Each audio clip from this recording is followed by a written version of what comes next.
গল্পের master presence Kabuliwala শুরু হচ্ছে রবীন্দ্রনাথ ঠাকুরের কাবুলিওয়ালা। আমার 5 বছর বয়সের ছোট মেয়ে মিনি এক দণ্ড কথা না কহিয়া থকিতে পারে না। পৃথিবীতে জন্মগ্রহণ করিয়া ভাষা শিক্ষা করিতে সে কেবল 1 বৎসরকাল ব্যয় করিয়াছিল। তাহার পর হইতে যতক্ষণ সে জাগিয়া থাকে এক মুহূর্ত মৌনভাবে নষ্ট করে না। তাহার মা অনেক সময় ধমক দিয়া তাহার মুখ বন্ধ করিয়া দেয়, কিন্তু আমি তাহা পারি না। মিনি চুপ করিয়া থাকিলে এমনি অস্বাভাবিক দেখিতে হয় যে সে আমার বেশিক্ষণ সহ্য হয় না। এই জন্যে আমার সঙ্গে তাহার কথোপকথনটা কিছু উৎসাহের সহিত চলে। সকালবেলায় আমার নভেলের ৭৫ পরিচ্ছেদে হাত দিয়াছি, এমন সময় মিনি আসিয়াই আরম্ভ করিয়া দিল, বাবা, রামদয়াল দরোয়ান কাককে কৌয়া বলছিল, সে কিচ্ছু জানে না, না? আমি পৃথিবীতে ভাষার বিভিন্নতা সম্বন্ধে তাহাকে জ্ঞানদান করিতে প্রবৃত্ত হইবার পূর্বেই সে দ্বিতীয় প্রসঙ্গে উপনীত হইল। দেখো বাবা, ভোলা বলছিল আকাশে হাতি সুঁড় দিয়ে জল ফেলে, তাই বৃষ্টি হয়। মা গো, ভোলা এত মিছিমিছি বকতে পারে, কেবলই বকে, দিন রাত বকে। এ সম্বন্ধে আমার মতামতের জন্য কিছুমাত্র অপেক্ষা না করিয়াই হঠাৎ জিজ্ঞাসা করিয়া বসল, বাবা, মা তোমার কে হয়? মনে মনে কহিলাম শ্যালিকা, মুখে কহিলাম, মিনি, তুই ভোলার সঙ্গে খেলা করগে যা, আমার এখন কাজ আছে। সে তখন আমার লিখিবার টেবিলের পাশে আমার পায়ের কাছে বসিয়া নিজের 2 হাঁটু এবং হাত লইয়া অতি দ্রুত উচ্চারণে আগডুম বাগডুম খেলিতে আরম্ভ করিয়া দিল। আমার ৭৫ পরিচ্ছেদে প্রতাপ সিংহ তখন কাঞ্চনমালাকে লইয়া অন্ধকার রাত্রে কারাগারের উচ্চ বাতায়ন হইতে নিম্নবর্তী নদীর জলে ঝাঁপ দিয়া পড়িতেছেন। আমার ঘর পথের ধারে। হঠাৎ মিনি আগডুম বাগডুম খেলা রাখিয়া জানানার ধারে ছুটিয়া গেল এবং চিৎকার করিয়া ডাকিতে লাগিল, কাবুলিওয়ালা, ও কাবুলিওয়ালা! ময়লা ঢিলা কাপড় পরা, পাগড়ি মাথায়, ঝুলি ঘাড়ে, হাতে গোটা 2-4 আঙুরের বাক্স, এক লম্বা কাবুলি মৃদুমন্দ গমনে পথ দিয়া যাইতেছিল। তাহাকে দেখিয়া আমার কন্যারত্নের কিরূপ ভাবোদয় হইল বলা শক্ত, তাহাকে ঊর্ধ্বশ্বাসে ডাকাডাকি আরম্ভ করিয়া দিল। আমি ভাবিলাম এক্ষুনি ঝুলি ঘাড়ে একটা আপদ আসিয়া উপস্থিত হইবে, আমার ৭৫ পরিচ্ছেদ আর শেষ হইবে না। কিন্তু মিনির চিৎকারে যেমনি কাবুলিওয়ালা হাসিয়া মুখ ফিরাইল এবং আমাদের বাড়ির দিকে আসিতে লাগিল, অমনি সে ঊর্ধ্বশ্বাসে অন্তঃপুরে দৌড় দিল। তাহার আর চিহ্ন দেখিতে পাওয়া গেল না। তাহার মনের মধ্যে একটা অন্ধ বিশ্বাসের মতে ছিল যে ওই ঝুলিটার ভিতর সন্ধান করিলে তাহার মতো 2-4টে জীবিত মানব সন্তান পাওয়া যাইতে পারে। এদিকে কাবুলিওয়ালা আসিয়া সহাস্যে আমাকে সেলাম করিয়া দাঁড়াইল। আমি ভাবিলাম, যদিচ প্রতাপ সিংহ এবং কাঞ্চনমালার অবস্থা অত্যন্ত সংকটাপন্ন, তথাপি লোকটাকে ঘরে ডাকিয়া আনিয়া তাহার কাছ হইতে কিছু না কেনাটা ভালো হয় না।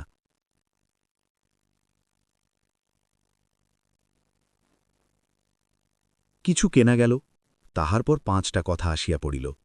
আব্দুর রহমান, রুশ, ইংরাজ প্রভৃতিকে লইয়া সীমান্ত রক্ষানীতি সম্বন্ধে গল্প চলিতে লাগিল। অবশেষে উঠিয়া যাইবার সময় সে জিজ্ঞাসা করিল, বাবু, তোমার লড়কি কথায় গেল? আমি মিনির অমূলক ভয়ে ভাঙাইয়া দিবার অভিপ্রায়ে তাহাকে অন্তঃপুর হইতে ডাকাইয়া আনিলাম। সে আমার গা ঘেঁষিয়া কাবুলির মুখ এবং ঝুলির দিকে সন্দিগ্ধ নেত্রক্ষেপ করিয়া দাঁড়াইয়া রহিল।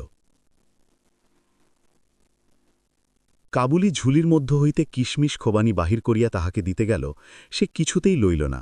দ্বিগুণ সন্দেহের সহিত আমার হাঁটুর কাছে সংলগ্ন হইয়া রহিল। প্রথম পরিচয়টা এমনিভাবে গেল। কিছুদিন পরে একদিন সকালবেলায় আবশ্যকতবশত বাড়ি হইতে বাহির হইবার সময় দেখি আমার দুহিতাটি দ্বারের সমীপস্থ বেঞ্চির ওপর বসিয়া অনর্গল কথা কহিয়া যাইতেছে এবং কাবুলিওয়ালা তাহার পদতলে বসিয়া সহাস্য মুখে শুনিতেছে এবং মধ্যে মধ্যে প্রসঙ্গক্রমে নিজের মতামত দোআঁশলা বাংলায় ব্যক্ত করিতেছে। মিনির 5 বর্ষের জীবনের অভিজ্ঞতায় বাবা ছাড়া এমন ধৈর্যবান শ্রোতা সে কখনো পায়নি। আবার দেখি তাহার ক্ষুদ্র আঁচল বাদাম কিশমিশে পরিপূর্ণ।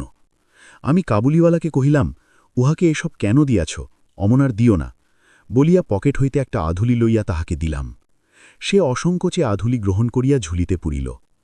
বাড়িতে ফিরিয়া আসিয়া দেখি সেই আধুলিটি লইয়াই 16 আনা গোলযোগ বাঁধিয়া গেছে। মিনির মা একটা শ্বেত চকচকে গোলাকার পদার্থ লইয়া ভর্ৎসনার স্বরে মিনিকে জিজ্ঞাসা করিতেছেন, তুই এ আধুলি কোথায় পেলি? মিনি বলিতেছে, কাবুলিওয়ালা দিয়েছে। তাহার মা বলিতেছেন, কাবুলিওয়ালার কাছ হইতে আধুলি তুই কেন নিতে গেলি? মিনি ক্রন্দনের উপক্রম করিয়া কহিল, আমি চাইনি, সে আপনি দিলে। আমি আসিয়া মিনিকে তাহার আসন্ন বিপদ হইতে উদ্ধার করিয়া বাহিরে লইয়া গেলাম। সংবাদ পাইলাম কাবুলিওয়ালার সহিত মিনির এই যে দ্বিতীয় সাক্ষাৎ, তাহা নহে। ইতিমধ্যে সে প্রায় প্রত্যহ আসিয়া পেস্তাবাদাম ঘুষ দিয়া মিনির ক্ষুদ্র লুব্ধ হৃদয়টুকু অনেকটা অধিকার করিয়া লইয়াছে। দেখিলাম এই দুটি বন্ধুর মধ্যে গুটিকতক বাঁধা কথা এবং ঠাট্টা প্রচলিত আছে। যথা, রহমতকে দেখিবামাত্র আমার কন্যা হাসিতে হাসিতে জিজ্ঞাসা করিত, কাবুলিওয়ালা, ও কাবুলিওয়ালা, তোমার ওই ঝুলির ভিতর কি? রহমত একটা অনাবশ্যক চন্দ্রবিন্দু যোগ করিয়া হাসিতে হাসিতে উত্তর করিত, হ্যাঁ তি। অর্থাৎ তাহার ঝুলির ভিতরে যে একটা হস্তি আছে, এইটাই তাহার পরিহাসের সূক্ষ্ম মর্ম। খুব যে বেশি সূক্ষ্ম তাহা বলা যায় না, তথাপি এই পরিহাসে উভয়েই বেশ একটু কৌতুক অনুভব করিত, এবং শরৎকালের প্রভাতে একটি বয়স্ক এবং একটি অপ্রাপ্তবয়স্ক শিশুর সরল হাস্য দেখিয়া আমারও বেশ লাগিত। উহাদের মধ্যে আরও একটা কথা প্রচলিত ছিল। রহমত মিনিকে বলিত, খোকি, তুমি শ্বশুরবাড়ি কখনো যাবি না। বাঙালির ঘরের মেয়ে আজন্মকাল শ্বশুরবাড়ি শব্দটির সহিত পরিচিত, কিন্তু আমরা কিছু একেলে ধরনের লোক হওয়াতে শিশু মেয়েকে শ্বশুরবাড়ি সম্বন্ধে সজ্ঞান করিয়া তোলা হয়নি। এই জন্যে রহমতের অনুরোধটা সে পরিষ্কার বুঝিতে পারিত না, অথচ কথাটার একটা কোনো জবাব না দিয়া চুপ করিয়া থাকা নিতান্ত তাহার স্বভাব বিরুদ্ধ। সে উল্টিয়া জিজ্ঞাসা করিত, তুমি শ্বশুরবাড়ি যাবে? রহমত কাল্পনিক শ্বশুরের প্রতি প্রকাণ্ড মোটা মুষ্টি আস্ফালন করিয়া বলিত, আমি শ্বশুরকে মারবে। শুনিয়া মিনি শ্বশুর নামক কোনো এক অপরিচিত জীবের দুরবস্থা কল্পনা করিয়া অত্যন্ত হাসিত। এখন শুভ্র শরৎকাল। প্রাচীনকালে এই সময়ই রাজারা দিগ্বিজয় বাহির হইতেন। আমি কলিকাতা ছাড়া কোথাও যাই নাই, কিন্তু সেই জন্যেই আমার মনটা পৃথিবীময় ঘুরে বেড়ায়। আমি যেন আমার ঘরের কোণে চিরপ্রবাসী।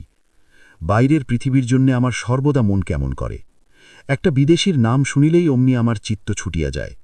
তেমনি বিদেশী লোক দেখিলেই অমনি নদী পর্বত অরণ্যের মধ্যে একটা কুটিরের দৃশ্য মনে উদয় হয় এবং একটা উল্লাসপূর্ণ স্বাধীন জীবনযাত্রার কথা কল্পনায় জাগিয়া ওঠে। এদিকে আবার আমি এমনি উদ্ভিজ প্রকৃতি যে আমার কোনটুকু ছেড়িয়া একবার বাহির হইতে গেলে মাথায় বজ্রাঘাত হয়। এই জন্যে সকালবেলায় আমার ছোট ঘরে টেবিলের সামনে বসিয়া এই কাবুলির সঙ্গে গল্প করিয়া আমার অনেকটা ভ্রমণের কাজ হইত। দুই ধারে বন্ধুর দুর্গম দগ্ধ রক্তবর্ণ উচ্চ গিরিশ্রেণী, মধ্যে সংকীর্ণ মরুপথ, বোঝাই করা উঠের শ্রেণী চলিতেছে। পাগড়ি পরা বণিক ও পথিকেরা কেহবা উটের অপরে, কেহবা পদব্রজে, কাহারো হাতে বর্ষা, কাহারো হাতে চকমকি ঠোকা বন্দুক। কাবুলি মেজ মন্দ্রস্বরে ভাঙা বাংলায় স্বদেশের গল্প করিত, আর এই ছবি আমার চোখের সম্মুখ দিয়ে চলিয়া যাইত। মিনির মা অত্যন্ত শঙ্কিত স্বভাবের লোক। রাস্তায় একটা শব্দ শুনিলে তাহার মনে হয় পৃথিবীর সমস্ত মাতাল আমাদের বাড়িটাই বিশেষ লক্ষ্য করিয়া ছুটিয়া আসিতেছে। এই পৃথিবীটা যে সর্বত্রই চোর, ডাকাত, মাতাল, সাপ, বাঘ, ম্যালেরিয়া, শুয়োপোকা, আরশোনা এবং গোড়ার দ্বারা পরিপূর্ণ, এতদিন, খুব বেশি দিন নহে, পৃথিবীতে বাস করিয়াও সে বিভীষিকা তাহার মন হইতে দূর হইয়া যায়নি। রহমত কাবুলিওয়ালা সম্বন্ধে তিনি সম্পূর্ণ নিঃসংশয় ছিলেন না। তাহার প্রতি বিশেষ দৃষ্টি রাখিবার জন্যে তিনি আমাকে বারবার অনুরোধ করিয়াছিলেন। আমি তাহার সন্দেহ হাসিয়া উড়াইয়া দিবার চেষ্টা করিলে তিনি পর্যায়ক্রমে আমাকে গুটিকতক প্রশ্ন করিলেন, কখনো কি কাহারও ছেলে চুরি যায় না? কাবুল দেশে কি দাস ব্যবসা প্রচলিত নাই? একজন প্রকাণ্ড কাবুলির কক্ষে একটি ছোট ছেলে চুরি করিয়া লইয়া যাওয়া একেবারেই কি অসম্ভব? আমাকে মানিতে হইল ব্যাপারটা যে অসম্ভব তাহা নহে, কিন্তু অবিশ্বাস্য। বিশ্বাস করিবার শক্তি সকলের সমান নহে, এই জন্যে আমার স্ত্রীর মনে ভয় রহিয়া গেল। কিন্তু তাই বলিয়া বিনা দোষে রহমতকে আমাদের বাড়িতে আসিতে নিষেধ করিতে পারিলাম না।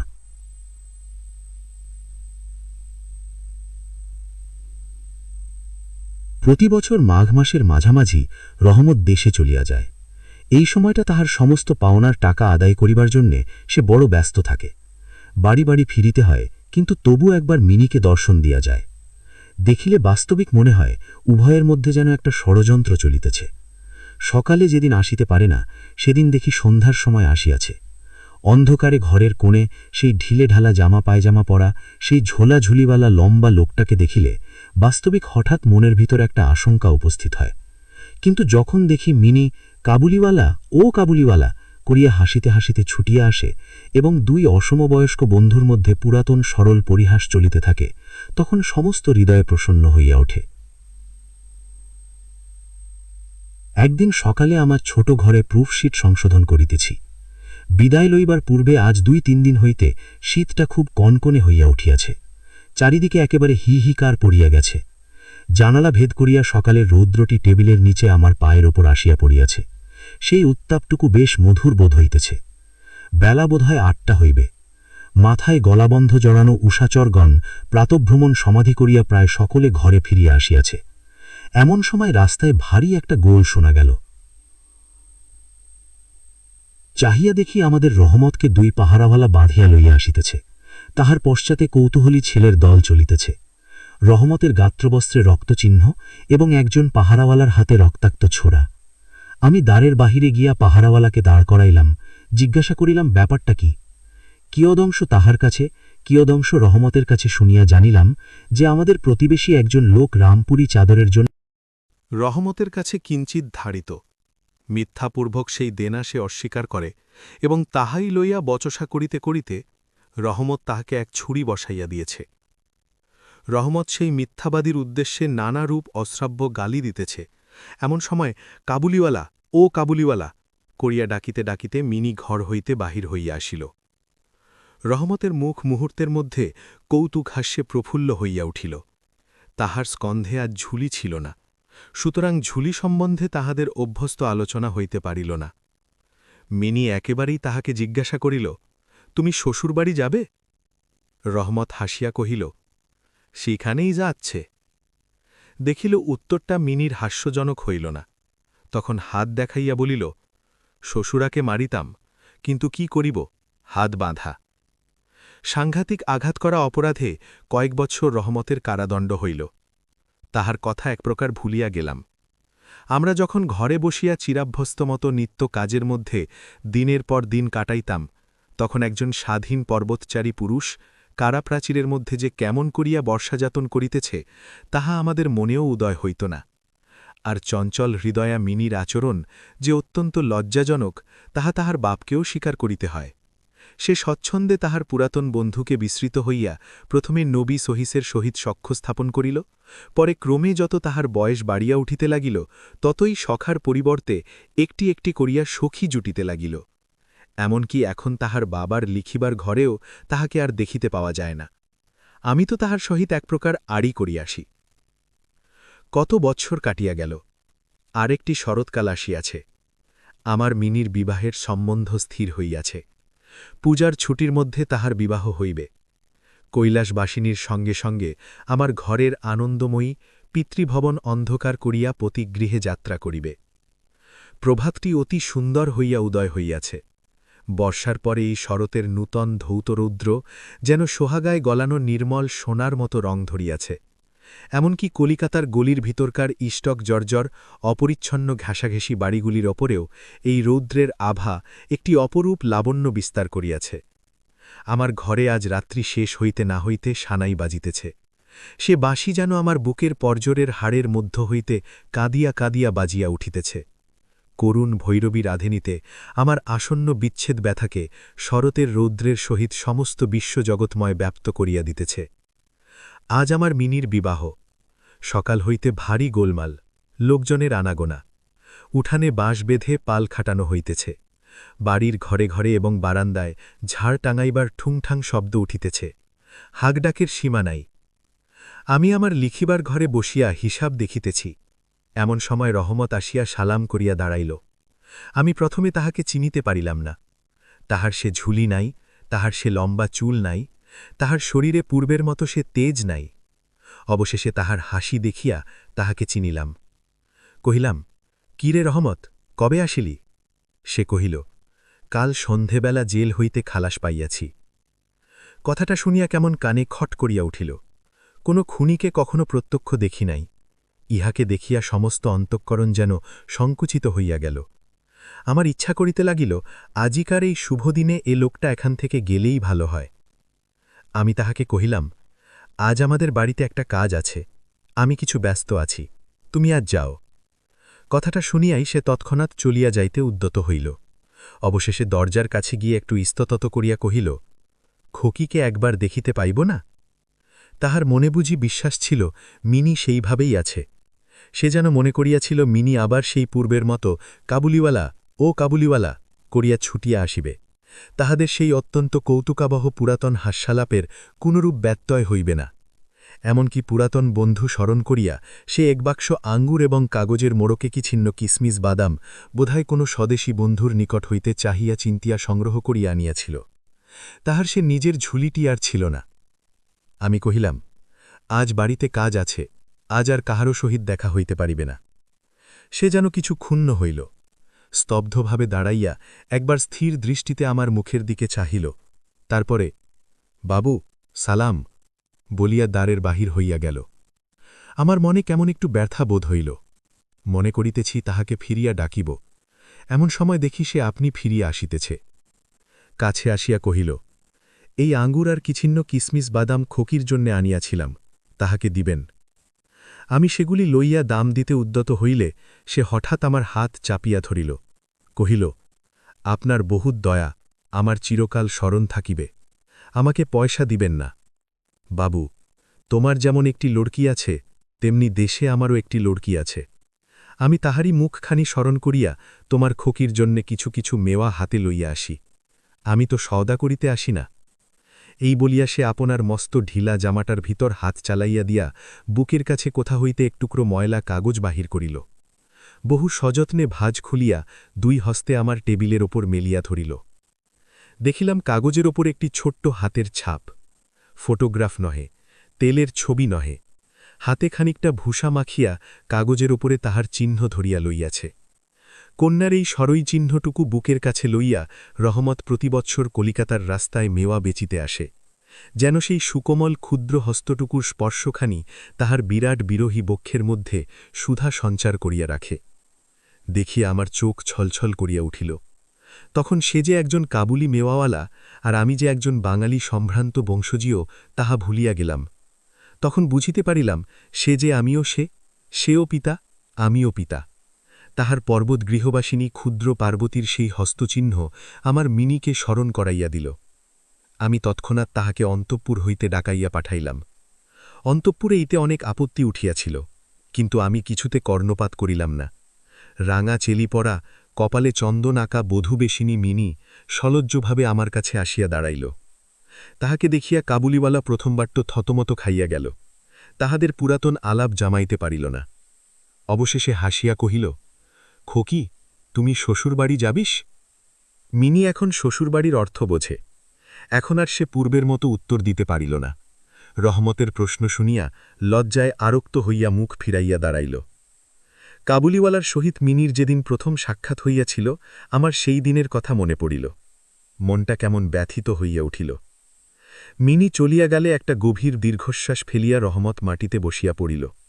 সে হঠাৎ স্পষ্ট বুঝিতে পারিল তাহারই মেয়েটিও ইতিমধ্যে এইরূপ বড় হইয়াছে, তাহার সঙ্গেও আবার নতুন আলাপ করিতে হইবে। তাহাকে ঠিক পূর্বের মতো তেমনটি আর পাইবে না। এ ৮ বৎসরে তাহার কি হইয়াছে তাই বা কে জানে। সকালবেলায় শরতের স্নিগ্ধ রৌদ্র কিরণের মধ্যে সানাই বাজিতে লাগিল। রহমত কলিকাতার এক গলির ভিতরে বসিয়া আফগানিস্তানের এক মরু পর্বতের দৃশ্য দেখিতে লাগিল। আমি একখানি নোট লইয়া তাহাকে দিলাম। বলিলাম, রহমত, তুমি দেশে তোমার মেয়ের কাছে ফিরে যাও। তোমাদের মিলন সুখে আমার মিনির কল্যাণ হোক। এ টাকাটা দান করিয়া হিসাব থেকে উৎসব সমারোহের দুটো একটা অঙ্গ ছাটিয়া দিতে হইল। যেমন মনে করিয়াছিলাম তেমন করিয়া ইলেকট্রিক আলো জ্বালাইতে পারিলাম না। গাড়ের বাদ্যও আসিল না। অন্তঃপুরে মেয়েরা অত্যন্ত অসন্তোষ প্রকাশ করিতে লাগিলেন, কিন্তু মঙ্গল আলোকে আমার শুভ উৎসব উজ্জ্বল হইয়া উঠিল।